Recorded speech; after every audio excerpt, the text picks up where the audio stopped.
Es profesor en Big Data Academy e investigador en computación cuántica.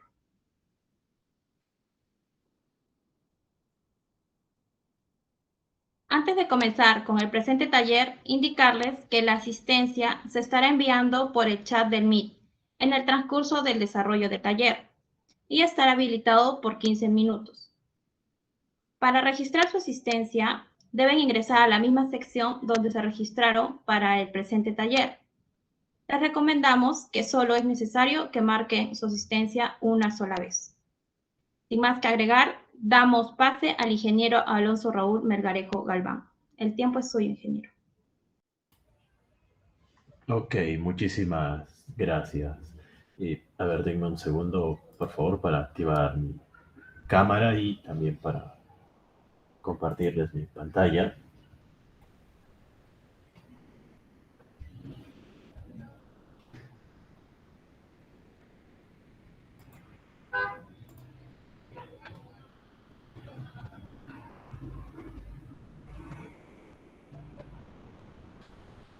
Bien. Y antes de comenzar, a ver, para aquellos que ya estén conectados, les voy a pasar un enlace con los materiales que vamos a trabajar. Vayan, por favor, descargando un archivo zipeado que van a poder encontrar dentro. Mientras lo van descargando, voy a presentarme para que puedan conocerme. Ahora tengo un segundo. Ahora sí. Yo soy, bueno, Alonso Melgarejo, como ya me presentaron. Soy un profesional que tiene 12 años de experiencia trabajando en temas de tecnología empresarial, de los cuales 8 años me he dedicado exclusivamente a ver los temas de Big Data, Cloud Computing y Machine Learning. Digamos que mi día a día es todos los días en las empresas. Yo como director de Big Data y Analytics me encargo de alinear que la estrategia tecnológica que tenga una empresa esté de acuerdo a la realidad de negocio que tenga la empresa, para que sus procesos de negocio vivan en concordancia con las implementaciones que se hagan dentro. También soy investigador en temas de computación cuántica. Por ejemplo, de acá a 20 años es muy probable que esos temas de Big Data, Cloud y Machine Learning queden desfasados con la forma actual en la que conocemos y nos vayamos a motores de procesamiento cuántico que son muchísimo mejores. Pero bueno, hasta que eso pase, probablemente sean 20 años. Y aquí es un punto muy importante que quiero destacar. Al día de hoy, los temas de Big Data, de Cloud y de Machine Learning ya tienen aplicaciones empresariales. Como pueden ver, en unos momentos vamos a implementar una red neuronal para poder hacer predicciones. Pero, por ejemplo, los temas de computación cuántica, aunque son temas de alta tecnología, aún no tienen una aplicación práctica. Es decir, tú podrías aprender de computación cuántica, pero no podrías aplicarlo en la vida real dentro de una empresa. Así que lo primero que debemos de entender es que hay que separar la parte técnica empresarial, cosas que podemos usar en la vida real, de la parte técnica académica, cosas que podemos estudiarlas, son muy interesantes, pero aún no tienen aplicaciones empresariales. Adicionalmente a ser director de Big Data y Analytics en Big Cloud Dev, que es una consultora internacional, también soy formador en cursos relacionados a Big Data en Big Data Academy, que es una academia especializada en dictar cursos de Big Data, de Cloud y de Machine Learning. Les estoy dejando ahí mis datos de contacto y mi LinkedIn por si quieren agregar. Ahora, para poder entender el taller que vamos a implementar, vamos a tener que definir una parte teórica para saber qué es lo que estamos codificando. Vamos a realizar 3 laboratorios y vamos a hacer la implementación de lo más avanzado que podríamos hacer en entornos de predicción, una red neuronal. Pero para poder entender lo que vamos a implementar hay que revisar previamente algunos conceptos. De hecho, hay 3 conceptos fundamentales que debemos de entender: Big Data, Cloud y Machine Learning. El concepto de Big Data nos va a dar la potencia en la infraestructura para hacer el procesamiento de los datos. El concepto de Cloud Computing nos va a dar la elasticidad de esa potencia. Eso quiere decir costos bajísimos. Y el concepto de Machine Learning nos va a dar la capacidad de poder de encontrar patrones para hacer predicciones. Vamos por partes. Al hablar de Big Data, Estamos hablando de un procesamiento de grandes cantidades de datos y este término va a ser crucial. ¿Qué es lo que pasaba de manera tradicional? Por ejemplo, digamos que tú estás en tu laptop que tiene 16 gigas de RAM y negocio viene y te manda a analizar datos que se encuentran en un archivo de 1 megabyte. Tu laptop de 16 gigas de RAM probablemente pueda procesar esos 10 megabytes de datos, que no es nada esa información. Viene el negocio al día siguiente y ahora te deja un archivo de 1 gigabyte. Tu laptop de 16 gigas de RAM probablemente también lo pueda procesar. Y al día siguiente te dejan un archivo de 10 gigabytes de datos. Va a sufrir un poco la laptop, pero probablemente también lo va a poder procesar. Y al día siguiente viene y te dejan un archivo de 50 gigas de información. Eso probablemente tu laptop ya no lo va a poder procesar. ¿Qué es lo que se hacía tradicionalmente? Decíamos, bueno, pues entonces vamos a hacer el procesamiento en un servidor empresarial, que por ejemplo tiene 256 gigas de RAM, o sea, es muy potente. Ahí sí podremos procesar ese archivo de 50 gigas de datos. ¿Cuál es el problema? Viene el negocio al día siguiente y te deja un archivo de 200 gigas de información. El server empresarial lo va a poder procesar, va a sufrir un poco, pero lo puede hacer. Y al día siguiente vienen y te dejan un archivo de 1000 gigabytes de información, 1 terabyte de datos a procesar. Eso ya el servidor no lo va a poder procesar. ¿Qué es lo que se hace entonces? Pues trabajamos con tecnologías basadas en clústeres, en donde tendremos un clúster de servidores con varios servidores. Por ejemplo, 10 de estos servidores.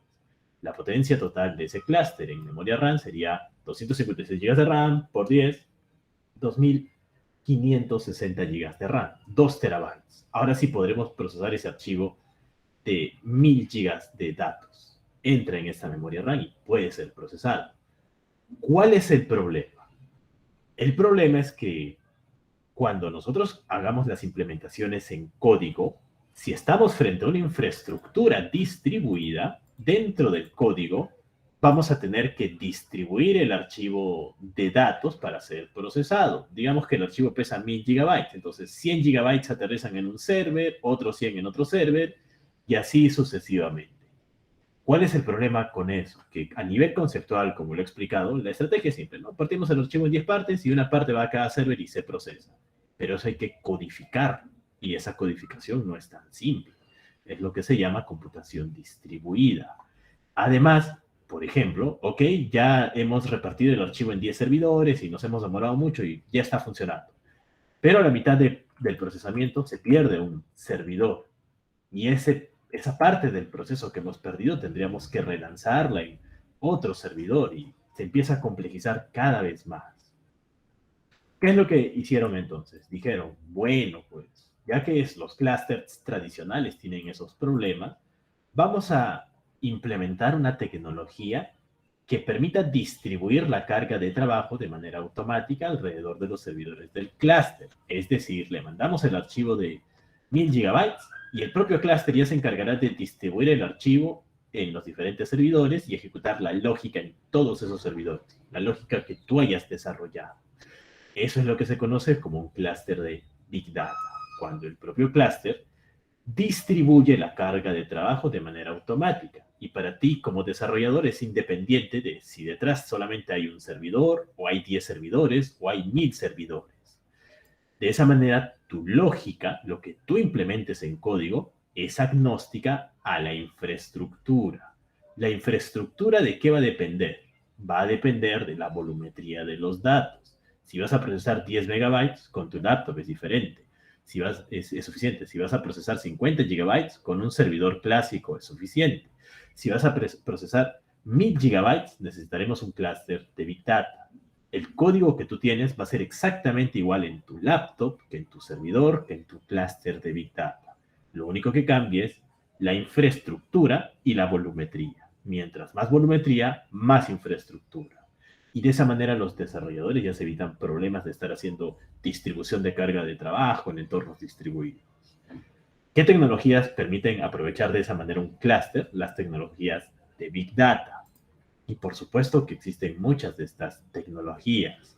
Nosotros, para hacer el ejemplo el día de hoy, nos vamos a enfocar en dos de ellas, TensorFlow y Keras. Ahora, ¿Cómo programamos sobre estas tecnologías? Aquí la buena noticia es que las tecnologías de Big Data no vienen a crear nuevos lenguajes de programación. Te dicen, ¿cuál es tu lenguaje de programación favorito? Pues utiliza el que a ti te guste. Los lenguajes solamente envían la sentencia a ejecutar, pero son los motores de Big Data que viven dentro del clúster los que paralelizan todo lo que tú hayas enviado a ejecutar. Así que codificas en tu lenguaje de programación favorito y ya el motor verá si está en tu laptop o si está en un servidor o si está en un clúster de Big Data. Eso ya es cuestión del motor, cómo distribuye la carga de trabajo. Tú simplemente seguirás programando como siempre. Por supuesto que hay que utilizar estos frameworks para que podamos aprovechar bien la infraestructura. Lo vamos a ver en unos momentos. Lo vamos a ver en unos momentos ya en código en vivo cuando hagamos el taller. Así que en esencia, Big Data nos permite tener infraestructuras grandes que nos permitan tener códigos agnósticos, ¿no? Codificas una vez y eso funciona en tu laptop, en tu server o en un clúster de Big Data. El otro concepto importante que hay que tener en cuenta antes de programar es el concepto de cloud computing. ¿Cuál es el problema con los clústeres de Big Data? El problema es que pueden ser costosísimos. Uno de estos servidores, por ejemplo, de estas características, hablando de un server empresarial, podría llegar a costar hasta $30,000. ¿Eso qué significa? Si tenemos 10 de esos servidores para nuestro clúster de Big Data, el costo total sería de $300,000. Además de que eso tenemos que desplegarlo dentro de la empresa, darles mantenimiento y muchas cosas, ¿no? Se malogrará un disco duro, hay que cambiarlo y tienen que haber una estrategia de mantenimiento del clúster y esos son más costos y es muy caro. ¿Qué es lo que hacen entonces? Para eso tenemos las tecnologías cloud. En lugar de comprarte 10 servidores y desplegarlos, vamos a alquilar esos servidores para usarlos solo por horas. Por ejemplo, existen 3 servicios en nube clásicos: AWS, Azure y GCP. Son de Amazon, Microsoft y Google, respectivamente. Tú a ellos les puedes pedir que te alquilen estos servidores por tiempos. Por ejemplo, el costo de alquilar uno de estos servidores por una hora es aproximadamente de $1. Eso significa que si queremos tener este clúster por una hora, lo alquilamos por $10 la hora.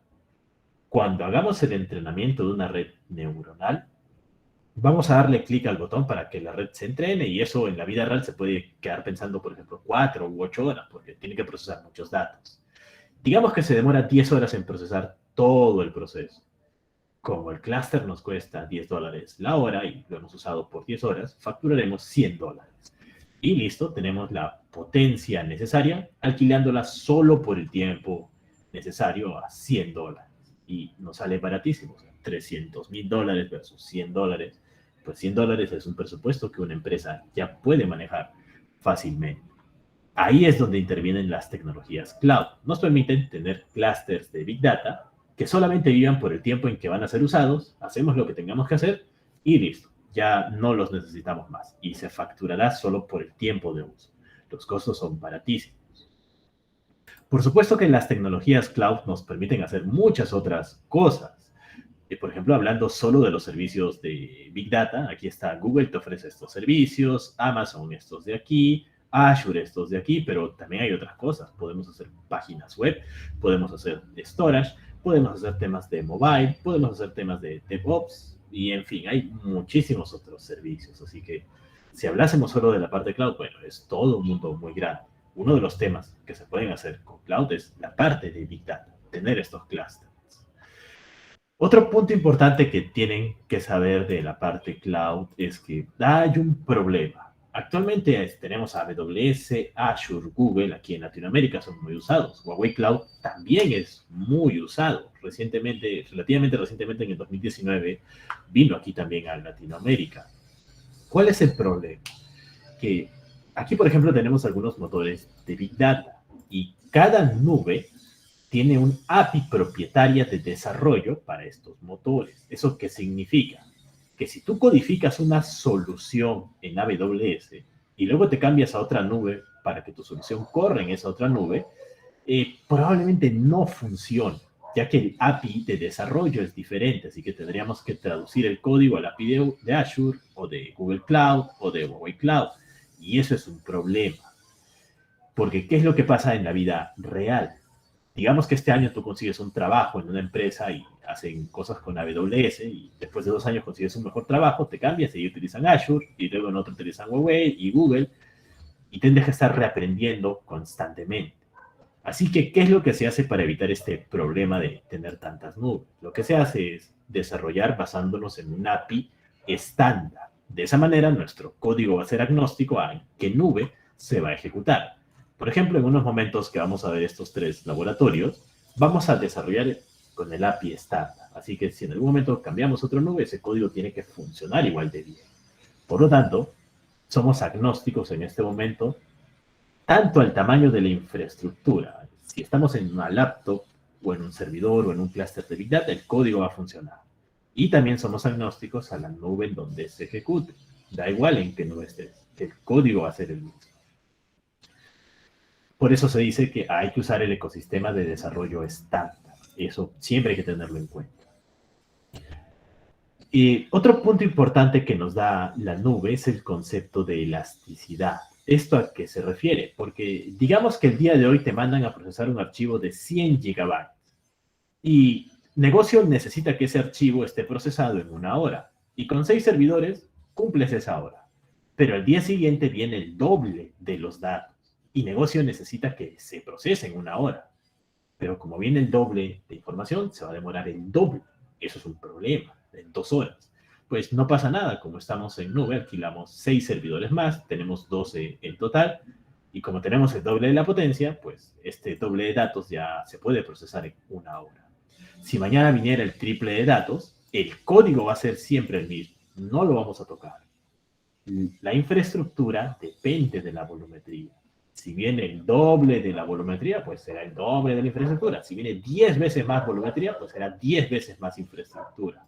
Y el código siempre va a ser el mismo. Así que nuestro código ya es completamente agnóstico. Desarrollamos una vez y funciona para cualquier volumetría de datos.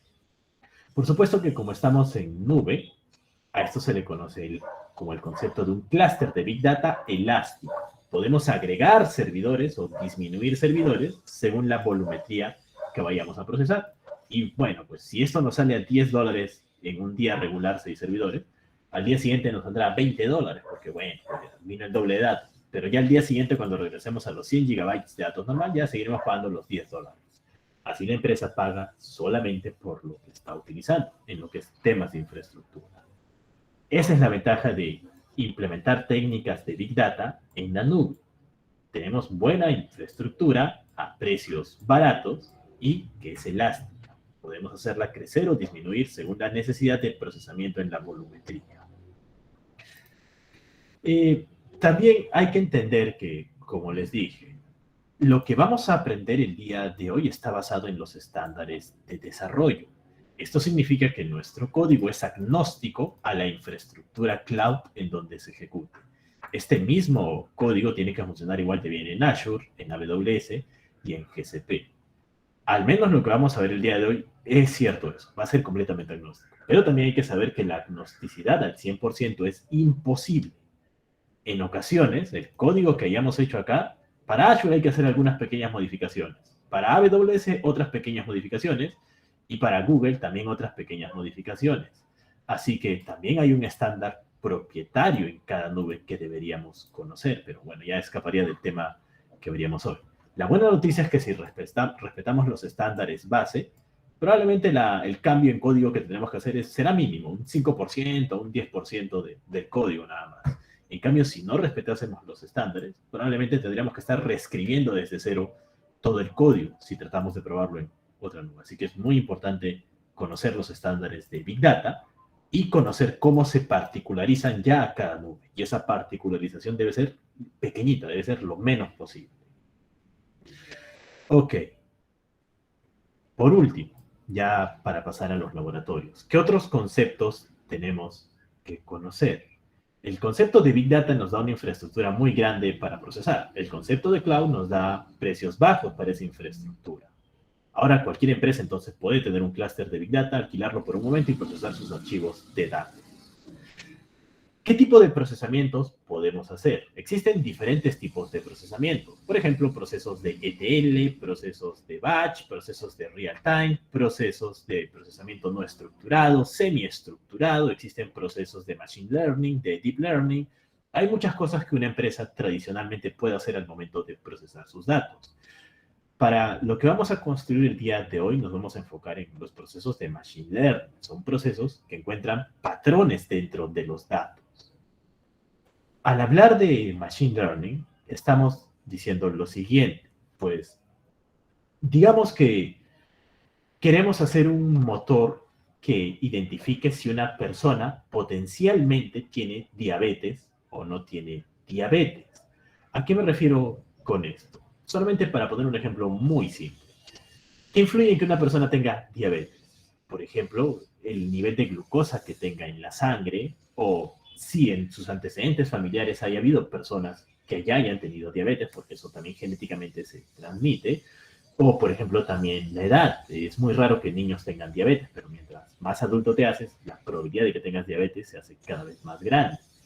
Y también, por ejemplo, si fumas o no fumas, probablemente un fumador tenga más posibilidad de desarrollar diabetes, o quizá no.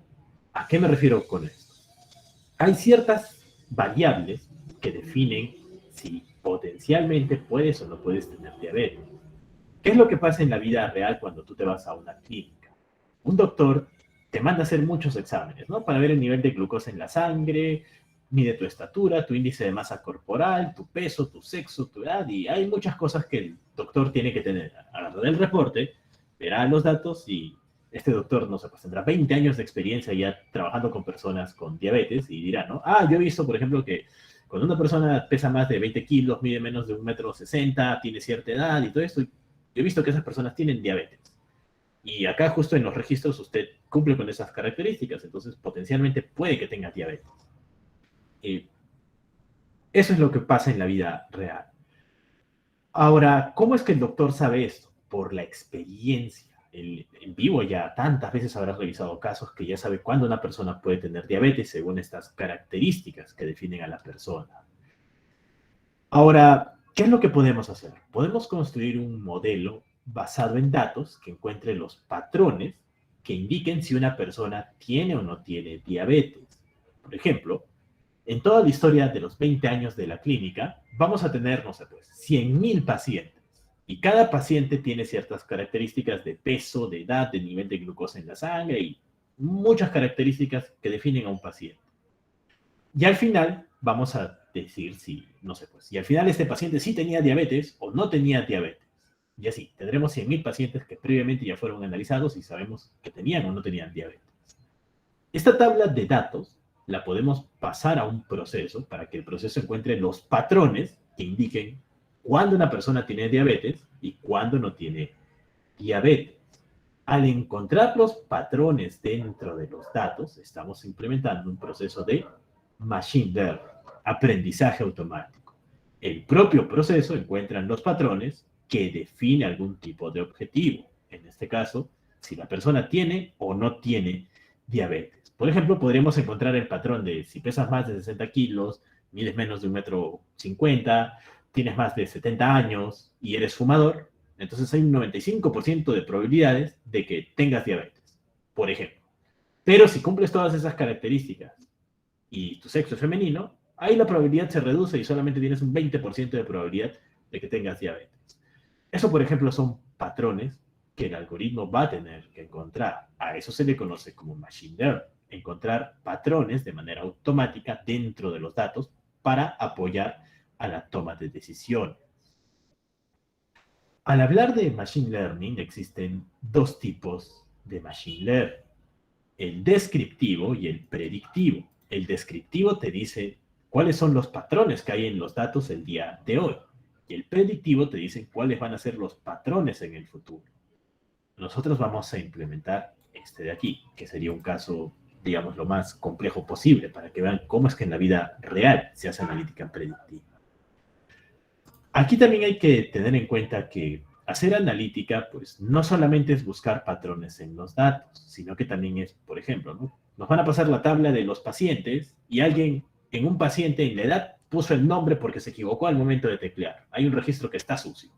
Eso hay que limpiarlo, así que previamente, antes de empezar a hacer el proceso analítico, hay que hacer procesos de ETL, limpiar los datos para que tengan coherencia, ¿no? No pueden haber estaturas mayores a 3 metros, por ejemplo, o no pueden haber caracteres en el campo edad. La persona encargada se equivocó al teclear y puso el nombre en la edad, entonces la data se limpia. Una vez que tengamos los datos limpios, ahora sí buscamos los patrones dentro de los datos. Hay que tener en cuenta que dependiendo de qué estamos haciendo, existen diferentes herramientas. Por ejemplo, para hacer la preparación de los datos en entornos de Big Data, eso se hace con Spark, dejar los datos limpios. Para buscar patrones en los datos, por ejemplo, TensorFlow y Keras se utilizan para hacer predicciones. Y sklearn se utiliza para hacer analítica descriptiva. Así que, dependiendo de lo que quieras hacer, habrá diferentes herramientas. Nosotros nos vamos a enfocar en métodos predictivos en búsqueda de patrones, así que utilizaremos TensorFlow y Keras. El último punto importante es que existen dos grandes tipos de métodos de Machine Learning, los que encuentran patrones lineales y los que encuentran patrones complejos. ¿A qué me refiero con esto?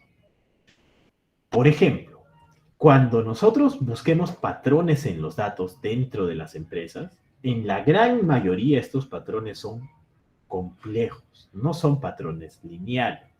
Para eso, cuando en los datos tengamos patrones complejos, deberemos usar un subtipo de métodos de Machine Learning conocidos como Deep Learning. ¿Qué hacen estos métodos de Deep Learning? Pues, como su nombre lo indica, hacen un aprendizaje en profundidad para encontrar patrones no lineales. Un algoritmo de Deep Learning, porque existen muchísimos, es el de las redes neuronales. Ahora, aquí habría mucha teoría que podríamos dar, pero para poder entender todo esto vamos a verlo en vivo, en código. Antes de ir al código, les quiero mostrar algunos ejemplos visuales para visualmente entender qué es un patrón lineal y qué es un patrón complejo. Primero quiero que vean este enlace. Déjenme abrir el navegador. Y aquí, por ejemplo, voy a quitar esto. Acá podríamos construir un modelo de Machine Learning que pueda diferenciar entre los puntos azules y los puntos naranjas. ¿Cómo estaría matemáticamente representado ese modelo? Podríamos dibujar una recta que separe estos dos puntos.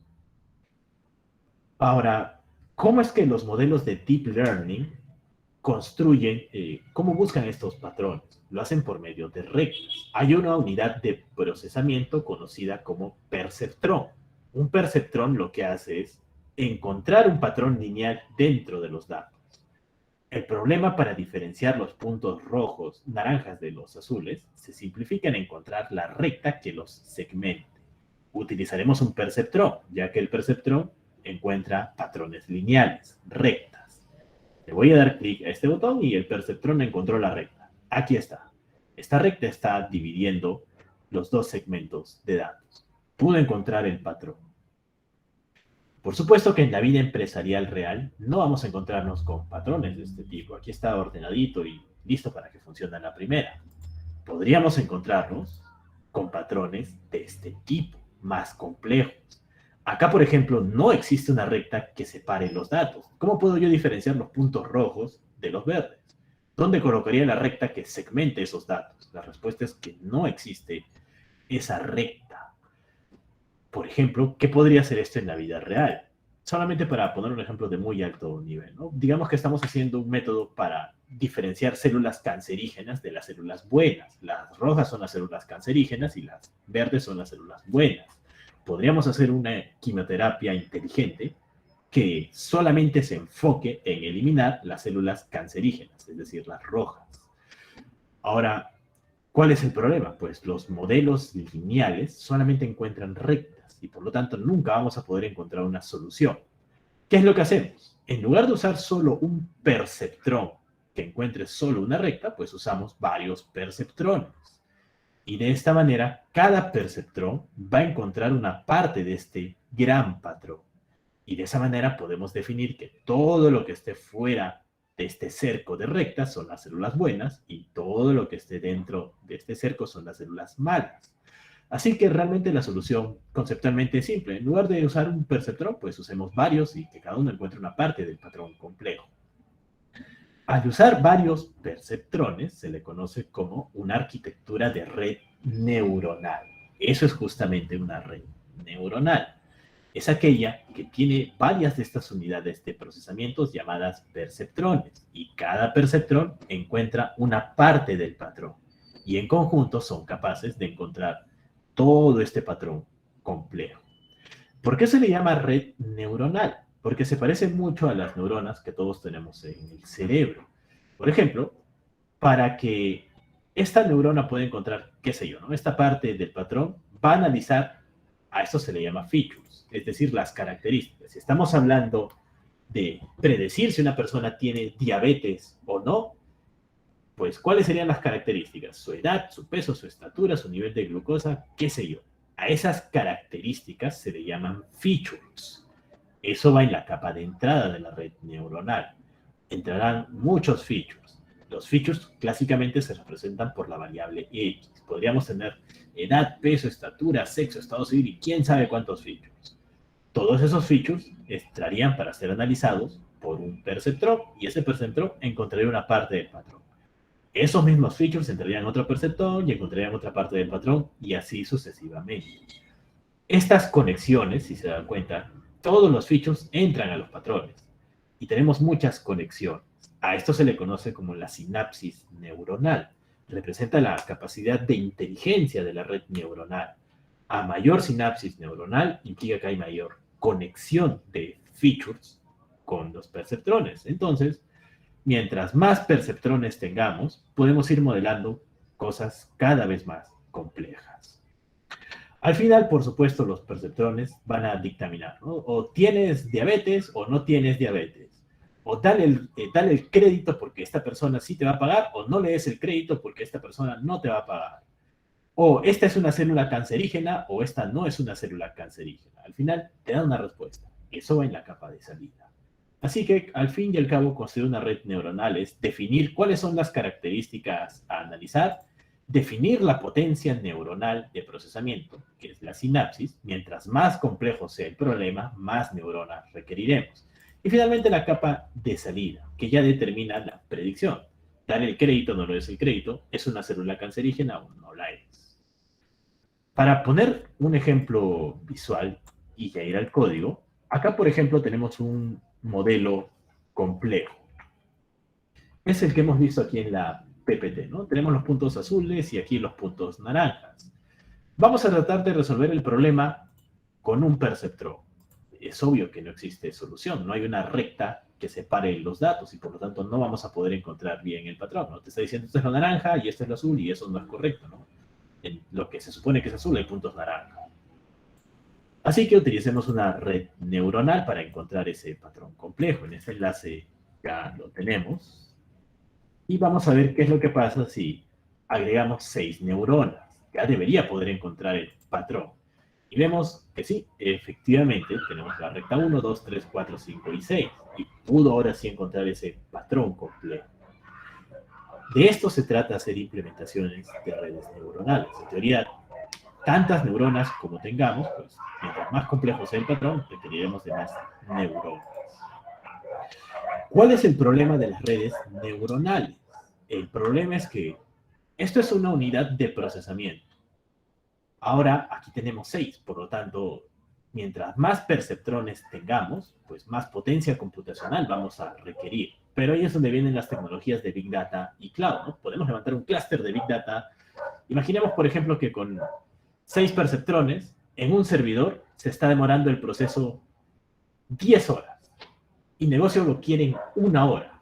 Bueno, no pasa nada, alquilamos un clúster de Big Data y en lugar de hacer que se ejecute en un servidor, haremos que se ejecute en 10 servidores. Levantamos 10 servidores en la nube, los alquilamos por 1 hora y mandamos a ejecutar nuestro código en esos servidores. El código es el mismo, seguirán siendo los 6 perceptrones. Lo que ha cambiado es la potencia de infraestructura, para que ahora se haga ya no en 10 horas. Como son 10 servidores, será 10 veces más rápido, en una hora. Así es como está conectado todo.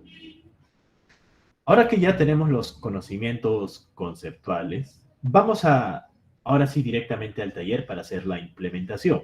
Por supuesto que vamos a usar entornos nube gratuitos para que cualquiera pueda replicar el ejemplo. Voy a cerrar esto. Y primero lo primero, dentro de, a ver, creo que les han pasado el enlace, pero de todas maneras se los voy a volver a pasar. Descarguen, por favor, dentro de este enlace, este material que vamos a trabajar. Dentro, una vez que descarguen eso, se van a encontrar con un zip. Van a tener que extraer ese zip, lo extraen donde gusten. Aquí, por ejemplo. Y dentro se van a encontrar con, bueno, aquí está el PDF, que es el documento que hemos visto en la presentación, y aquí están los 3 laboratorios que vamos a hacer. Son laboratorios muy simples para tener una introducción general a todo esto de los temas de Big Data, Cloud y redes neuronales. Por supuesto que va a ser una simplificación de lo que se hace en la vida real, ya que solamente contamos con hora y media. Pero digamos que con esto ya tenemos la base para poder hacer cosas cada vez más complejas. Dentro del cipiado van a encontrar los 3 laboratorios y una carpeta Data, en donde van a estar los datos que vamos a procesar. Una vez que hayas descipiado esto, vas a tener que abrir tu navegador favorito y vas a tener que entrar a Google Drive. Vamos a usar Google Drive como repositorio de datos. En la vida real se utiliza una nube de AWS, Amazon. Vamos a subir un archivo de 10 terabytes de datos a procesar. Tendríamos que utilizar, qué sé yo, AWS para subir ahí el archivo de datos o Azure o qué sé yo. Pero como eso es solamente para practicar, vamos a subir el archivo de datos a Google Drive. Ahí te estoy pasando el enlace. Si tienes una cuenta de Gmail, tienes una cuenta de Google Drive. Es completamente gratuita. Una vez que estés dentro de la raíz de tu cuenta de Google Drive, deberás de subir esta carpeta Data a la raíz del Drive. Es muy importante que esté en la raíz, si no los ejemplos no van a funcionar. Esperamos a que se suba la carpeta Data y deberás tener esta carpeta. Y si entras, ahí deberás de ver los 2 archivos que vamos a procesar. Con esto ya tenemos el repositorio de datos. Ahora vamos a usar una instancia en nube, un servidor en nube para procesar los datos. Voy a abrir otra pestaña en mi navegador favorito y voy a entrar a una herramienta llamada Google Colab. Les voy a pasar el enlace para que lo puedan tener a la mano. Ahí va. Si estás buscándolo desde Google, tienes que darle clic al que dice Welcome to Colaboratory. Le voy a dar clic a Google Colab. Y Google Colab es una tecnología, es una tecnología de cloud completamente gratuita que te da servidores para que tú puedas practicar. Son servidores muy pequeños de entre 12 a 16 GB de RAM, pero para practicar está perfecto.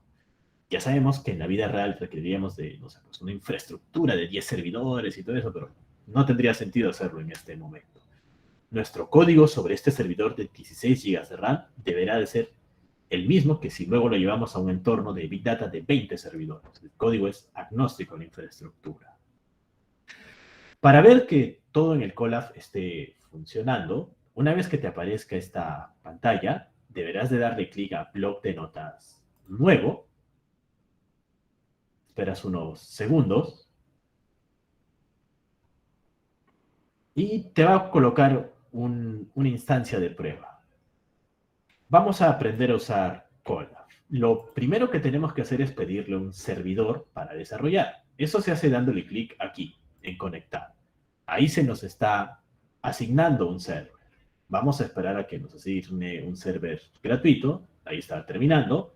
Y listo, estamos conectados. Acá, por ejemplo, me ha asignado un servidor de 12 GB de RAM y 100 GB de disco duro. Para practicar está perfecto. También en esta opción del directorio hay una opción para montar Google Drive. Si le das clic aquí, te dice, ¿quieres conectarte a Google Drive? Sí, porque ahí es donde vamos a subir los datos que vamos a procesar. Le doy clic a conectar Drive desde aquí, esperamos unos segundos y listo. Ya tenemos el Drive montado. Si acá, por ejemplo, abro Drive, My Drive, ya puedo ver mis cosas que tengo en Google Drive, entre ellas la carpeta Data. Aquí están los archivos que vamos a procesar. Ahora, solamente para ver que todo esté funcionando bien, voy a escribir en esta casilla de código 1 más 1. Para ejecutar el código, me sitúo en la casilla de código y le doy Control Enter y listo, veo que todo está funcionando, así que está perfecto. Ahora vamos a colocarle un nombre a este notebook. Le debemos dar clic acá y voy a borrar todo esto dejando la extensión y le voy a poner Lab 01. Doy clic afuera para que el cambio se guarde y listo. Ya tenemos un notebook en donde podemos trabajar. Por un momento voy a salir del notebook. Voy a cerrar esta pestañita y acá es muy importante que cuando codifiquemos en Colab, esto no es como Google Drive, que cuando tú vas codificando se va guardando solo. Hay que ir a Archivo y Guardar para que todo lo que hayas codificado se guarde.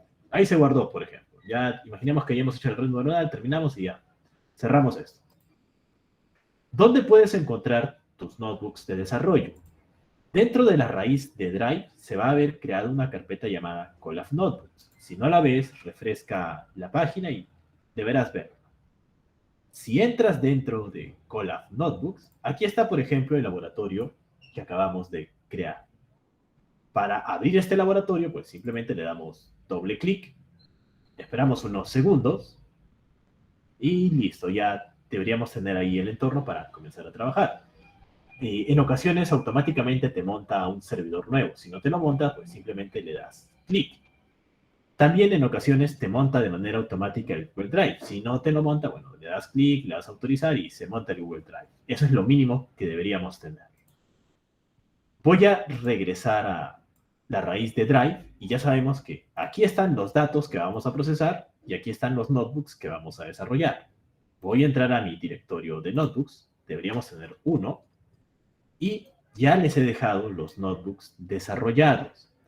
Estos 3 notebooks vamos a subirlos a Colab. Una vez que hayas desipiado el zip, simplemente arrastra y suelta en la carpeta de Colab los notebooks. Vamos a esperar a que se suban y listo. Ahí los tenemos.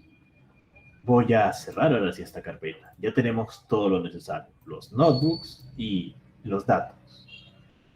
Voy a abrir el laboratorio 1. Simplemente le doy doble clic. En ocasiones, cuando le das doble clic, te dice cómo deseas abrirlo y arriba te va a aparecer, no quiero abrirlo con Google Colab. Le das clic a Colab y se abre. Acá, por ejemplo, ya tenemos los datos que los códigos que vamos a procesar. Voy a abrir ya los 3 laboratorios. Laboratorio 1, laboratorio 2 y laboratorio 3. Todo lo que vamos a codificar ya está ahí listo para que puedas copiar y pegarlo, ¿no? Porque no tiene sentido que lo estés escribiendo desde cero, ya están desarrollados. ¿Yo cómo me voy a ordenar para trabajar? Voy a hacer un versus y acá, ¿no? Voy a estar acá con el laboratorio 1, voy a empezar con el laboratorio y voy a estar diciendo, no estábamos en la sección de librerías y voy a copiar y pegar esa sección y lo voy a ejecutar. Y luego estábamos en la sección tal y voy explicando qué es lo que hace cada línea de código. Si quieres seguirme el paso, puedes hacerlo de esa manera. Ahora, si gustas también, simplemente puedes entender el código y ya luego en tus ratos libres, como tienes los notebooks, ya lo practicas, como tú gustes. Una vez que, bueno, yo voy a colocar esto en otra pantalla que tengo aquí. Ahora tengo un segundo para mover esto por acá. Ahora sí. Y voy a trabajar directamente aquí. Ok, comencemos entonces con el laboratorio 1. Les adelanto que, bueno, es imposible también aprender todo el código en estos 45 minutos que nos quedan, ¿no? Porque es muchísimo detalle. Pero vamos a enfocarnos en entender qué es lo que hace ya cada línea de código y ver cómo se traduce a código todo lo que hemos explicado en la PPT. Voy a borrar esta casilla de código y estamos en el laboratorio 1. Desde la sección de librerías vamos a importar algunas librerías base. Una de ellas, por ejemplo, es, para los que no sepan de Python, para importar una librería se utiliza import, luego viene el nombre de la librería y colocamos la librería en una variable. Pandas nos va a servir para leer los datos que queremos procesar. Y también vamos a querer crear algunos gráficos. Eso se hace con otra librería. Dentro de la librería matplotlib hay una sublibrería llamada pyplot. Esa es la librería que nos va a permitir graficar. Eso lo vamos a colocar en otra variable, plt. Para ejecutar le damos control enter y listo, ya hemos cargado a nuestra sesión las librerías. Voy a darle clic aquí para crear otra sección de código y empezar a ordenar. Ahora estamos en la sección 2. En este caso hemos hecho un montado visual de conexión al repositorio de datos, pero si queremos también lo podemos hacer desde código. Importamos la librería de conexión a Google Drive y lo montamos de esta manera. Lo importo aquí. A ver, un segundo que me olvidé apagar el celular. Ahora sí. Y acá me dice, ¿no? Ya has montado Google Drive desde el gestor visual, así que no hay nada que hacer. Ya tenemos la conexión a los datos. Ahora, desde este repositorio de datos, vamos a leer un archivo de datos. Esto lo hacemos con pandas de la siguiente manera. Una variable que contiene un archivo de datos se llama dataframe. Se representa por df. El dataframe va a ser igual a, y desde la librería pandas, vamos a leer un archivo CSV, un archivo que tenemos en nuestra carpeta de Drive. Y acá deberemos describir la ruta de ese archivo. Google Drive se encuentra colocado en esta posición, así que dentro de Google Drive, en una carpeta llamada My Drive, un segundo voy a apagar esto para que no esté llamando. Aquí deberemos de colocar la ruta, ¿no? Está la carpeta data y dentro está el archivo de datos que queremos procesar. Voy a copiar y pegar toda esa ruta porque es algo larga. Y aquí está, ¿no? Vamos a leer este archivo de datos que está en la carpeta data y lo vamos a colocar en una variable dataframe. Ahora, para ver el contenido de... A ver, denme un segundo porque aquí van a estar llamándome constantemente y se va a estar interrumpiendo. Ahora sí. Para ver el contenido de esa variable, simplemente llamamos el nombre de la variable y acá podemos ver lo que hay dentro de ese archivo de datos. Acá, por ejemplo, tenemos los datos de las personas en función del sexo de esa persona, su estatura y su peso. La estatura está en pulgadas y el peso está en libras. Esta persona mide 73 pulgadas y pesa 241 libras y es de sexo masculino. ¿Qué es lo que vamos a hacer? Vamos a construir un perceptrón que pueda adivinar el peso de una persona en función de su estatura.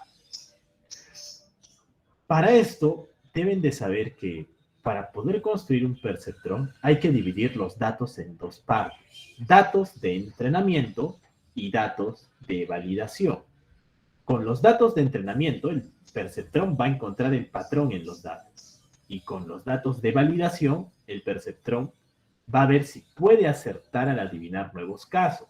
Por ejemplo, se supone que mientras más alta sea una persona, pues su peso va a ser mayor, ¿no? Si yo mido 1,60 m y peso 50 kilogramos, pues una persona de 1,70 m probablemente pese 60 kilogramos y una persona muy alta de 1,90 m, pues su masa corporal va a ser mayor y va a pesar más. Así que acá hay un ejemplo de un patrón lineal. Mientras más alto seas, pues más peso tienes. Vamos a ver si el perceptrón, que está especializado en buscar patrones lineales, puede encontrar ese patrón. Para buscar los patrones, utilizaremos una parte del dataset para buscar el patrón. Y luego, para ver qué tan buenos son estos patrones que hemos encontrado, utilizaremos otra parte del dataset para hacer lo siguiente. Por ejemplo, le diremos, oye, esta persona mide 1,70 m. Y el modelo nos dirá, y entonces su peso es 60 kilos. Y veremos si realmente su peso era de 60 kilos. Esos son los datos de validación. Los datos para entrenar buscan los patrones y los datos para validar vemos si con esos patrones podemos adivinar nuevos casos. Significa entonces que deberemos de dividir los datos en datos para validar y datos para entrenar. Ok, vamos a empezar a codificar esto. Primero lo primero, hay que definir quiénes son los features y quiénes son los labels. Los labels es la salida del perceptron. El feature que estamos analizando es la estatura de la persona. Entrará la estatura de la persona al perceptron y saldrá el peso de esa persona. Este es el feature y este es el label. Hay que colocar desde la sección 3 en una variable x lo siguiente. Desde el data frame que hemos leído, vamos a extraer la columna estatura. Punto, y la vamos a colocar en un array de datos. Si consultamos esta variable, lo que hemos hecho es colocar la columna que teníamos aquí en un array. Estos serían los features que vamos a analizar. Ahora tenemos que definir quién es el label. Eso clásicamente va en una variable y. ¿Cuál es la salida del perceptron? Pues la salida del perceptron va a ser el peso. Esos son los patrones que queremos predecir. También los colocamos dentro de un array y listo. Tenemos quién es el feature y quién es el label. Lo siguiente que tenemos que hacer es dividir los datos en datos de entrenamiento y de validación. Tendremos algunos features y labels para entrenar el modelo y para que puedan buscar los patrones y otros features y labels para poder ver qué tan buenos son estos patrones. Y cuando veamos, ¿no? Le pasaremos, esta persona pesa 30, mide 1,70 m y el modelo dice pesa 60 kilos y si efectivamente pesaba 60 kilos, entonces el modelo acertó. Para dividir los datos en entrenamiento y validación, hay una función especial que vamos a utilizar, llamada trainTenSplit. Voy a importarla y vamos a utilizarla. Deberemos de tener 4 variables como mínimo. Los features para entrenar y los features para validar. Y los labels para entrenar y los labels para validar. Estos datos, por ejemplo, el Xtrain y YTrain, van a ser el 80% del dataset. Tenemos 10.000 columnas y 10.000 registros y 8.000 registros, no sé, pues los primeros 8.000, por así decirlo. Van a ser los datos para entrenar el modelo. Estos serían los Xtrain y estos serían los YTrain. Aquí eran los features y los labels que reservamos para entrenar. Y los 2.000 registros restantes van a ser los datos para validar. Colocaremos la estatura en esta variable y el peso en esta otra variable.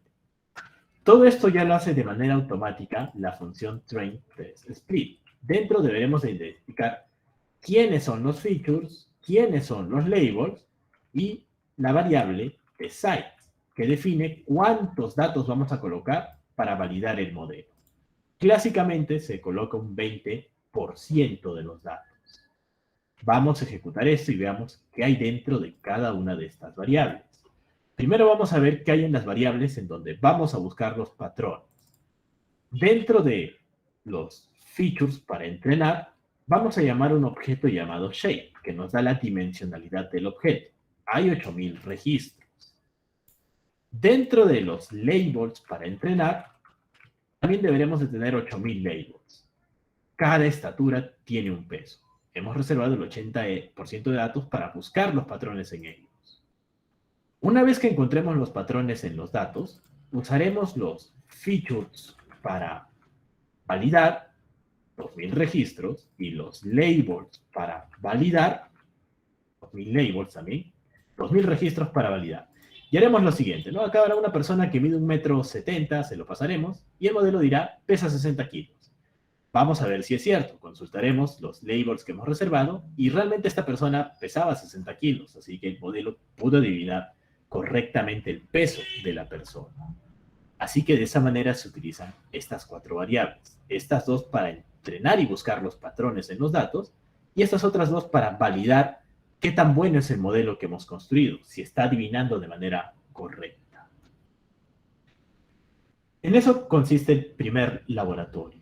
Poder dividir los datos en datos para entrenar y buscar patrones y datos para validar y ver si el modelo que vamos a construir es bueno o es malo, si acierta o no acierta. Vamos ahora al laboratorio 2 para construir el perceptrón. Voy a volver a entrar a Google Colab para crear otro laboratorio. Entro al enlace, se los vuelvo a pasar por si lo están siguiendo en vivo. Y vamos a crear el segundo laboratorio para construir el perceptrón. Vamos a crear un nuevo blog de notas. Esperamos a que Colab cargue. Nos conectamos a una instancia gratuita de servidor y mientras se va conectando voy a montar el Google Drive. Le digo que sí, quiero conectarme a Drive y de nombre al laboratorio le voy a poner Lab 02. Vamos a esperar a que monte el Drive y listo. Ya tenemos todo lo necesario. Voy a cerrar esto y vamos al laboratorio 2. Ahora construiremos un perceptrón que puede encontrar los patrones de datos. Desde la sección 1 del laboratorio 2 voy a importar las librerías que ya conocemos para leer los datos, para hacer gráficos y para dividir los datos en entrenamiento y validación. Control Enter para ejecutar esta casilla de código. Desde la sección 2 nos conectamos al repositorio de datos. Ya lo hemos hecho de manera visual, así que nos dice que ya está montado y no hay más que hacer. Desde la sección 3 vamos a volver a leer el archivo de datos que estamos procesando. Esto es lo que vamos a procesar. Desde la sección 4, el siguiente paso es definir quiénes son los features. Lo hacemos exactamente igual que hace un momento. Esta es la variable que contiene los features. Y lo que vamos a predecir es esta otra variable y la volcamos en la variable y. Luego, desde la sección 6, esto también ya lo conocemos. Dividimos los datos en datos para entrenar y datos para validar. Hasta ahí es exactamente lo mismo. Ahora vamos a la sección 7. Vamos a construir un perceptrón que encuentre las relaciones que hay entre la estatura y los pesos de las personas. Para eso vamos a necesitar de dos nuevas librerías. Dentro de Keras, que es una tecnología de Big Data para hacer temas de Deep Learning, vamos a importar una sublibrería llamada Models. Y dentro hay un objeto llamado Sequential. Es el que nos permite construir modelos de Deep Learning. Otra librería que vamos a utilizar es, dentro de Keras, hay un objeto llamado Layers. Es la que nos permite construir, por ejemplo, una capa neuronal con 6 neuronas, o con 10 neuronas, o con 20 neuronas, o lo que necesitemos. Dentro hay un objeto llamado Dense. Ese es el objeto que define el número de neuronas que necesitaremos. Una vez que hemos importado las librerías de redes neuronales, vamos a construir la red neuronal. En una variable llamada model, voy a utilizar mi objeto sequential para construir un modelo de Deep Learning vacío. En este momento no hay nada en este modelo. Ahora, sobre este modelo de Deep Learning, vamos a agregar, abro y cierro paréntesis, una capa de procesamiento neuronal. Eso se hace con el objeto dense. Abro y cierro paréntesis. Dentro deberé de indicar el número de neuronas que quiero que tenga esta capa. Como estamos construyendo un perceptrón, vamos a colocar que solo tenga una neurona. Coma, y adicionalmente tenemos que indicar la cantidad de features que va a procesar esta neurona. Eso se hace con una variable llamada input_chase. Igual, abrimos y cerramos paréntesis y dentro definimos la dimensionalidad. Solamente estamos procesando un feature. 1, así es como se determina. Si fueran, por ejemplo, 10 features, 10, por ahora es solamente un feature. En unos momentos vamos a hacerlo ya con varios features.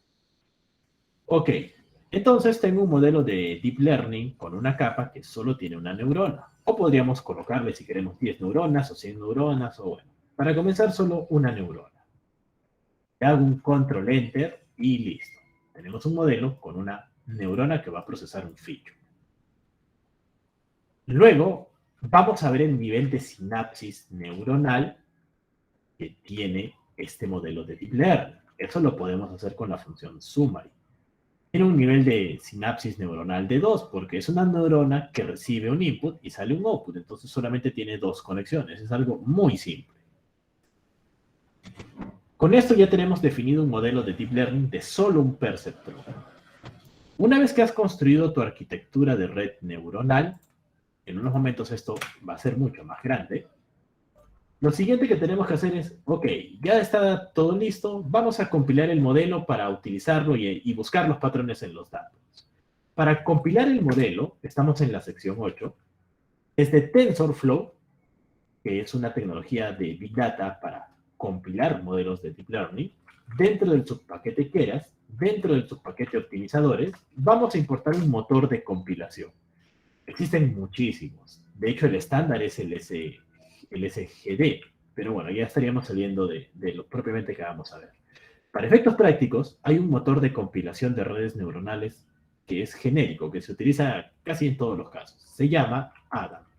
Vamos a importar eso para compilar lo que hemos construido aquí. Ahí lo tenemos. Para compilarlo hacemos lo siguiente. Llamamos al modelo que hemos definido, punto, y ya vamos a una función compile. Y dentro tendremos que indicar dos cosas. Lo primero es el compilador que queremos utilizar. El genérico optimizado es Adam. En la vida real este es el que en la gran mayoría de casos vas a utilizar. Este compilador tiene parámetros. Por ejemplo, uno de ellos es el ratio de aprendizaje. Por supuesto que, bueno, esta es una clase muy introductoria. Ya en una clase de 3 horas podríamos ya definir qué es lo que hace exactamente el ratio de aprendizaje y todo eso. Pero solamente quiero que lo vean. El ratio de aprendizaje va a definir la velocidad con la que podemos encontrar los patrones en los datos. Si ponemos un número muy grande, puede que nunca encontremos los patrones. Si ponemos un número muy pequeñito, está garantizado que se va a encontrar los patrones, pero se va a demorar muchísimo tiempo en encontrar los patrones. El ratio de aprendizaje tiene que tener un número que no sea ni muy grande ni muy pequeño. Ahora la pregunta es, ¿qué número debemos de colocar aquí? Bueno, hay técnicas de tuning avanzado que ya te dicen qué número deberíamos colocar aquí. Requeriríamos de 6 horas para poder definir qué número va a ir ahí. Así que, como bueno, no tenemos ese tiempo, simplemente vamos a poner 0.8. Pero ya saben que esto se calibra. Al obtener el número exacto de ratio de aprendizaje en una red neuronal, se llama calibrar. Una vez que, bueno, ya hemos calibrado la red y sabremos qué número debe colocar ahí, lo siguiente es colocar la medida del error. ¿Qué es lo que va a pasar? Al momento de encontrar la recta, porque recordemos que tenemos un perceptrón, y un perceptrón solamente puede encontrar una recta. Esa recta tiene que modelar la realidad lo más fielmente posible. Y para esto vamos a recurrir a iteraciones. Mientras más iteraciones haga el modelo, mejor modelada va a estar la realidad. Ahora, para saber qué tan bien está modelando la realidad, hay que indicar aquí la medida del error. De esa manera el modelo sabe si se está acercando a la solución o si está lejos de la solución. El objetivo va a ser minimizar ese error. Y misma historia, así como el ratio de aprendizaje requeriría de 6 horas para saber qué número colocar aquí, igual con esta medida del error, requeriríamos de 3 horas para saber cuál sería la medida del error más adecuada. Para no complicarnos tanto, vamos a usar una medida del error genérica, conocida como el error cuadrático medio. Pero por supuesto que en la vida real esto tiene que calibrarse, no es colocar cualquier cosa. Y bueno, tendríamos que tener 3 horas hablando exclusivamente de cuál es el valor correcto y cómo se coloca ese valor aquí. Así que simplemente para compilar el modelo, bueno, utilizaremos estos valores por defecto, lo compilamos y listo. Esto que hemos construido aquí ya está compilado y ya podemos usar el modelo para buscar los patrones en los datos. Una vez que tienes el modelo compilado, lo siguiente es, vamos a buscar los patrones. Dentro del modelo llamamos a la función fit y le pasamos los datos en donde vamos a buscar los patrones. En estos features que hemos separado para entrenar, y en estos labels que hemos separado para entrenar, vas a buscar los patrones, coma, y El modelo lo que va a hacer es ir iterando estos datos para buscar los patrones. Mientras más iteraciones haga, mejor refinados van a estar esos patrones. Eso lo podemos controlar con la variable epochs. Acá, por ejemplo, le voy a poner que haga 40 iteraciones. Y misma historia, ¿cuál es el número correcto de iteraciones que debemos de colocar? Bueno, pues ahí probablemente requeríamos de otras 3 horas para poder definir cuál es ese número correcto según la situación. Pero ya que este es un ejemplo introductorio, vamos a hacer que haga solo 40 iteraciones. Le doy control enter para ejecutar el código y ahí empezará a buscar los patrones en las iteraciones. Yo les dije que acá tenemos una medida del error. Eso hace que, si se dan cuenta, en cada iteración, el error en este momento era de 1529. En la segunda iteración es más pequeñito y así se va haciendo cada vez más pequeño. Esa es la importancia de elegir una buena medida del error y un buen ratio de aprendizaje para que el error se haga cada vez más pequeñito. Digamos que conceptualmente es lo que tenemos que entender, al menos por este momento. Acá, por ejemplo, ya terminó de procesar, hizo las 40 iteraciones. Voy a crear otra sección de código y vamos a la sección 10. Vamos a ver qué tan buenos son estos patrones. Dentro de esta variable, estamos en la sección 10. Ya tengo el modelo entrenado que descubrió los patrones. Ahora, una vez que entrené el modelo, puedo llamar a la función predict. Y dentro le voy a enviar los features que utilicé para entrenar el modelo. En una variable llamada getTrainPredicción, vamos a guardar las predicciones que haga el modelo para cada registro. Por ejemplo, la primera persona, vamos a ver lo que hay en esta variable. Les voy a mostrar aquí, que es una variable algo larga porque tiene 8000 registros. La primera persona tiene una estatura de 68.1 pulgadas.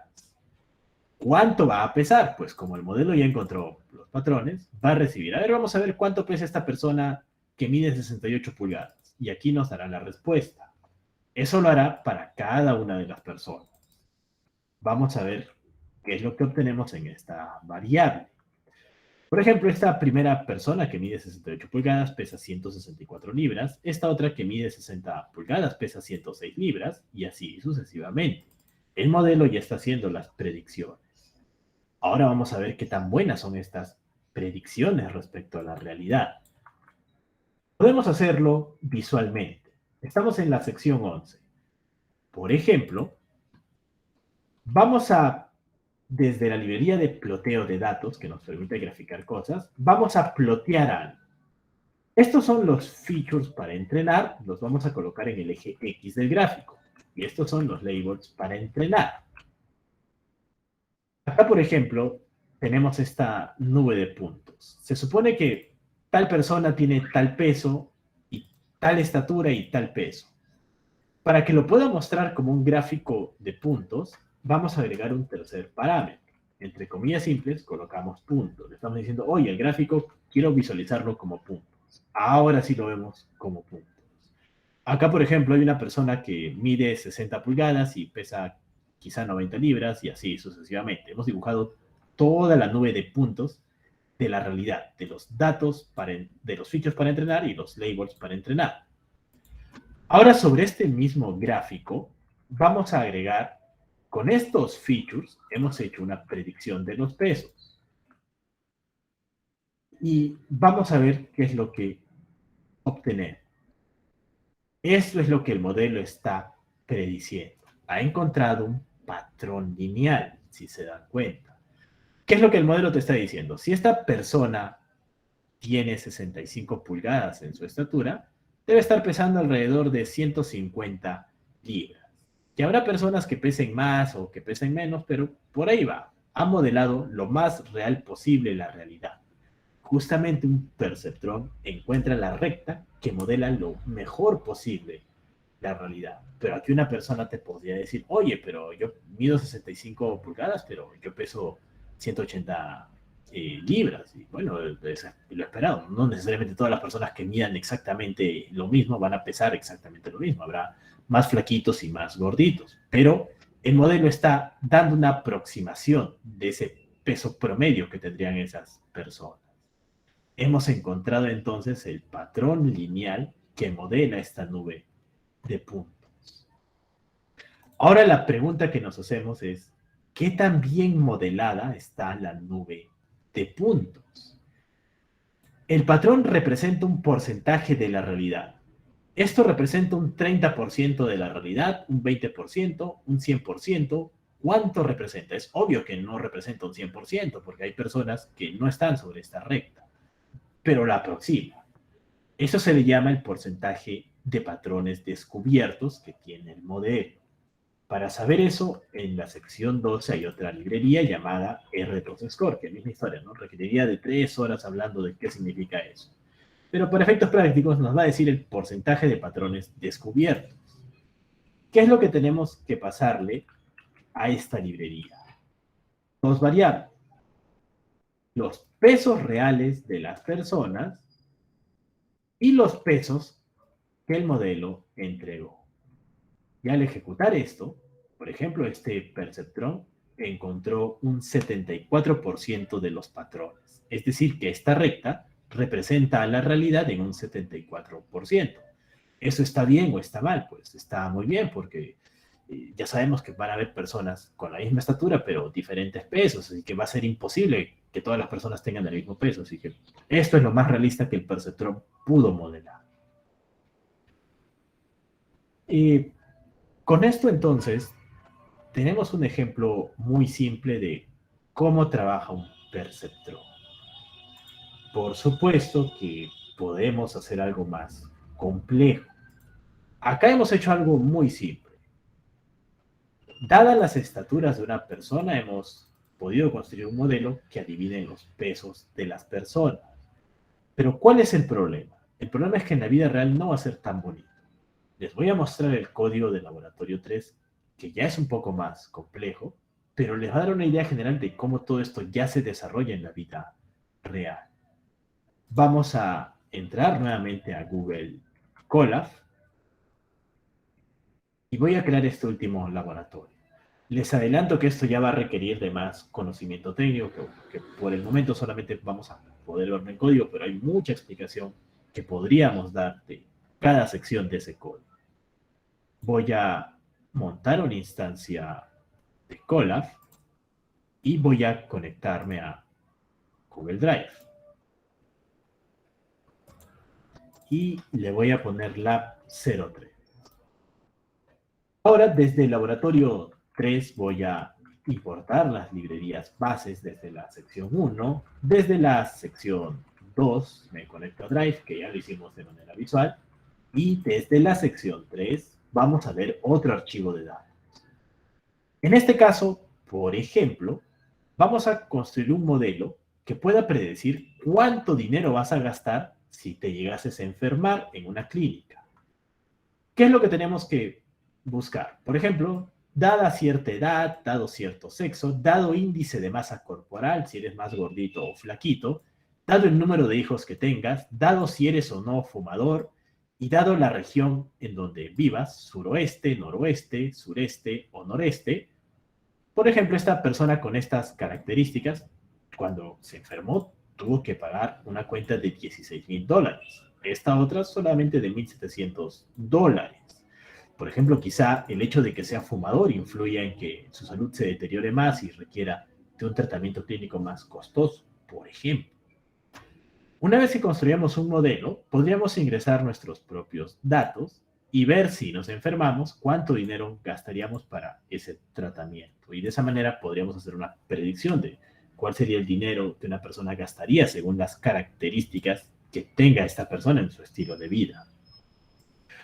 Ahora, aquí nos vamos a encontrar con un problema que tienen las redes neuronales. Las redes neuronales no pueden procesar datos de este tipo, categorías, solamente números. Una edad, el índice de masa corporal, el número de hijos que tengas. Pero, por ejemplo, el sexo, si eres o no fumador y la región, eso no lo puede procesar. Las redes neuronales solamente pueden procesar números. ¿Qué es lo que se hace en ese caso? Hay una función especial dentro de Pandas llamada getDummies, a la cual le mandamos las columnas que que tienen datos categóricos. ¿Qué es lo que va a hacer? Va a crear nuevas columnas. Por ejemplo, sexo tiene 2 categorías. Creará la categoría masculino-femenino y colocará en 1 a la categoría en que este paciente pertenezca. Igual con fumador o no fumador, 0 y 1. O la región en donde vivas. Colocará en 1 en la región en donde vivas y 0 en el resto. Esto sí puede ser procesado por una red neuronal. ¿Qué es lo importante aquí? Que los datos categóricos hay que convertirlo a variables numéricas de este tipo. A este proceso se le llama crear variables dummies. Una vez que tengamos las variables dummies, vamos a definir quiénes son los features y quiénes son los labels. En este caso, los features son todas estas variables, en donde buscaremos los patrones. Y el label que vamos a predecir es esta variable, el costo del tratamiento. Estamos en la sección 4. Anteriormente lo hacíamos de la siguiente manera. En una variable seleccionábamos un campo del data frame y lo convertíamos en un array. Pero en este caso vamos a seleccionar varios features. Así que, en lugar de indicar solamente un campo, vamos a indicar un array de campos. Campo 1, campo 2, y así sucesivamente. Voy a copiar y pegar desde la sección 4, ya que son todos estos campos. Ellos son los features y los convertimos en una matriz de datos en la variable X. Tenemos los datos matricializados. Es lo mismo que la tabla, pero en una matriz de datos. Ahora en la sección 5 seleccionamos quién es el label. Es esta columna de aquí. Eso también ya lo sabemos hacer. Solamente seleccionamos la columna, llamamos a la función values y listo. Tenemos el array de labels. Este registro tiene este label, este otro registro tiene este otro label y así sucesivamente. Después hay que dividir los datos en entrenamiento y validación desde la sección 6. Y noten que el código es el mismo. Ya nos da igual cuántos features tenga esta matriz. Ya vamos a la función trainTest_split y vamos a ver la dimensionalidad de los features. Por ejemplo, tenemos 1070 registros para entrenar y cada uno de esos registros para entrenar tiene su propio label. Igual con los datos para validar. Tenemos 268 registros para validar y cada uno de ellos tiene su propio label. La diferencia es que ahora tenemos 11 features, ya no solamente uno. Luego hay que definir el modelo y aquí es donde va a cambiar la situación. Estos objetos nos permiten construir los modelos de redes neuronales. Vamos a construir un modelo vacío, pero en este caso vamos a agregar una capa con 5 neuronas que va a procesar 11 features. Adicionalmente a eso, podemos agregar más capas, no necesariamente una capa con 5 neuronas. Podemos tener 3 o 4 capas de procesamiento neuronal. Para conectar las capas se utiliza una función de activación y misma historia. Hay muchas funciones de activación y requeriríamos de 3 horas hablando exclusivamente de cuál es la mejor. La genérica es la red. Voy a agregar una capa con 5 perceptrones. Voy a agregar otra capa con 9 perceptrones. Desde la segunda capa en adelante, ya no es necesario colocar el número de features que ingresa. Luego voy a agregar una tercera capa con 12 perceptrones. Y finalmente voy a agregar la capa de salida que va a tener un perceptrón que va a juntar la respuesta de la predicción. Acá, por ejemplo, tenemos una red neuronal de 3 capas con 5 neuronas, 9 y 12 en cada una de las capas.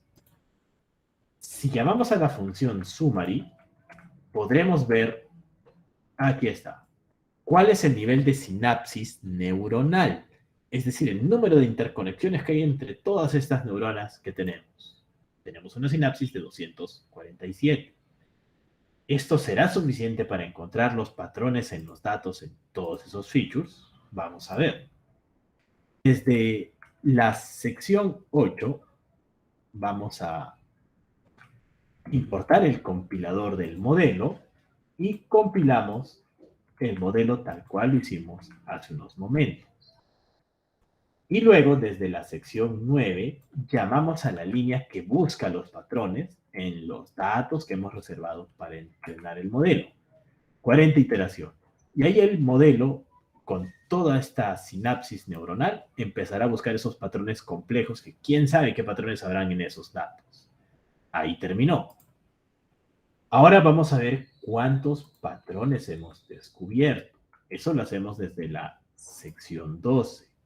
Acá, por ejemplo, ya no lo podemos hacer a nivel visual, porque hace un momento teníamos un feature y un label, pero ahora tenemos 11 features y un label. Eso, ¿cómo lo graficamos? Ya no se puede. Así que solamente un número nos va a decir qué tan bueno es este modelo. Llamamos a la función predict y le enviamos los features con los que hemos entrenado y el modelo me hará las predicciones. Por ejemplo, la primera persona está gastando $2.870 en su tratamiento, la segunda $34.000, la tercera $5.000 y así sucesivamente. Ya sabemos que con la función R2Score podemos hacer la comparación y ver qué tantos patrones hemos encontrado en los datos. Compararemos realmente el gasto que hizo la persona con lo que el modelo nos ha predicho. En este caso, por ejemplo, hemos descubierto un 80% de los patrones dentro de los datos. Ok. Con esto entonces hemos visto que existen estos frameworks y estas herramientas que nos permiten hacer estos desarrollos. Por supuesto que esta conferencia que les he dictado el día de hoy es, digamos que lo hemos visto a muy alto nivel, ¿no? Porque hemos omitido muchas explicaciones. De hecho, cada parte de código tiene que ser bien explicado. Hay algunas que nos requerirían de 3 a 6 horas. Pero lo importante es que se lleven la esencia de cómo esto se codifica. En resumen, cuando ustedes programen una red neuronal para buscar patrones, es cargar las librerías, conectarnos al repositorio, leer el archivo de datos a procesar, convertir las variables categóricas a numéricas, seleccionar quiénes son los features y quién es el label que vamos a predecir, dividir los datos para entrenar y validar, construir el modelo de red neuronal, que bueno, acá lo hemos hecho para que el código funcione, pero hay bastantes recomendaciones que podríamos dar aquí. Ver el nivel de sinapsis neuronal. Mientras más sinapsis neuronal, más patrones cada vez más complejos podemos encontrar. Se compila el modelo, llamamos al entrenamiento y vemos cuántos patrones hemos descubierto. Y de hecho, luego de eso podemos empezar a hacer cada vez más cosas. Pero bueno, ya requeriría de mayor explicación. Por último, dentro de los... A ver, para que lo puedan tener aquí. Dentro de la PPT pueden encontrar en la segunda PPT mi correo electrónico. Si en algún momento, por ejemplo, ustedes tienen dudas, gustosamente yo puedo respondérselas relacionados a los temas que, por ejemplo, hemos visto el día de hoy. Así que ahí tienen mi correo. Si quieren, también pueden agregarme en LinkedIn. Lo otro también es que, por ejemplo, yo dicto todos estos cursos en Big Data Academy, así que les voy a pasar el enlace y como mínimo lo que sí les pido es que vean los temarios. Por ejemplo, estos temas que hemos visto están relacionados con la parte de ciencia de datos y redes neuronales. Hay otro que está relacionado con la parte meramente de Big Data y si entras a estos cursos en la sección de brochure, puedes encontrar ya un temario detallado de qué cosas ya se ven en profundidad en cada uno de estos temas. Acá, por ejemplo, hay muchísimos temas que ver. En la parte de Big Data hay todavía muchas más cosas que ver. Como mínimo, tu interés debería ser entender cuáles son esas cosas y bueno, en Internet hay muchísimo material libre, así que puedes usar estos temarios como una base para poder buscar los temas. Por supuesto que en los cursos que yo dicto todo esto ya está bien definido y bien explicado y te ahorras el trabajo de búsqueda en Internet, pero como mínimo deberías saber cuáles son esos temas. Así que al menos te recomiendo que veas los temarios para que veas qué cosas se pueden hacer cada vez más complejas. Ok, con esto he terminado esta parte de la conferencia y no sé si ya debo de darle el pase a alguien para cerrar formalmente, si alguien me lo puede confirmar. Sí, ingeniero, sí, ya puede. Ok. ¿Qué hago? Detengo la Si alguno de presentación. los... Ok.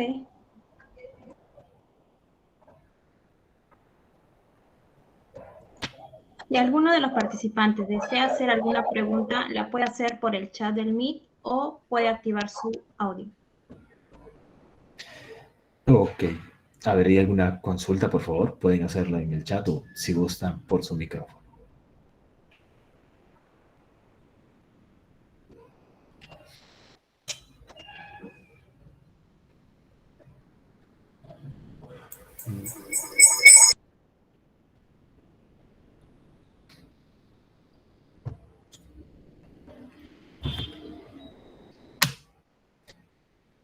Ok. ¿Se me escucha?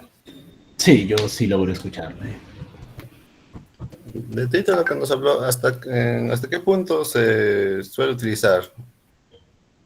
¿Cómo no le escuché bien? No, ahí nos habló de todos de los distintos, ¿cómo se llama?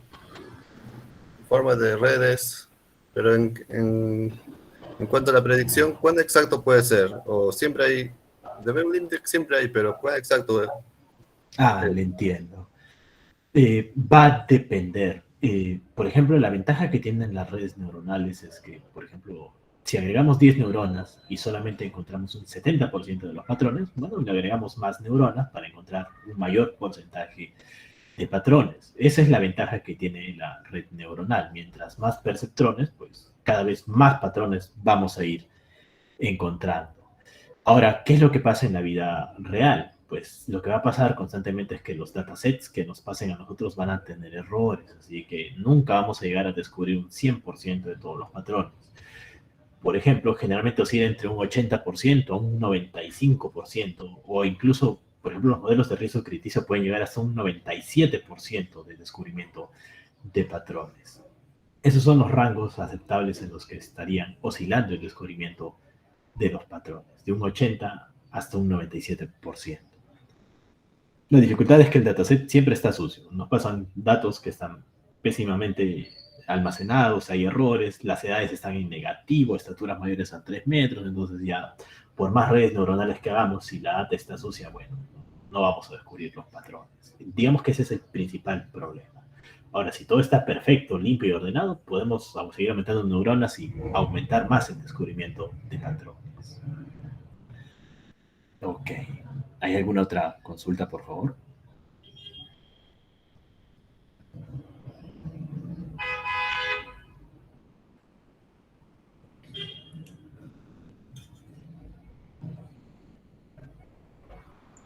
Bien. Concluimos entonces con el taller de Big Data and Cloud Computing como motor de procesamiento empresarial. Ok. Muchas gracias a todos.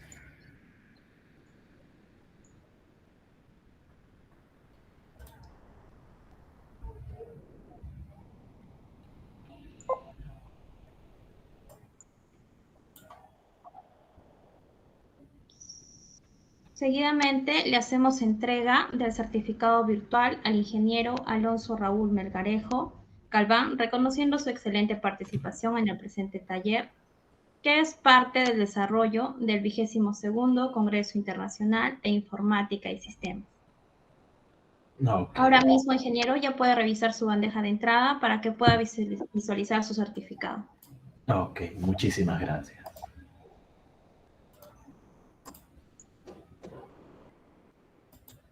De la misma manera, agradecemos a cada uno de los asistentes por su participación en el taller y, por supuesto, en el Congreso.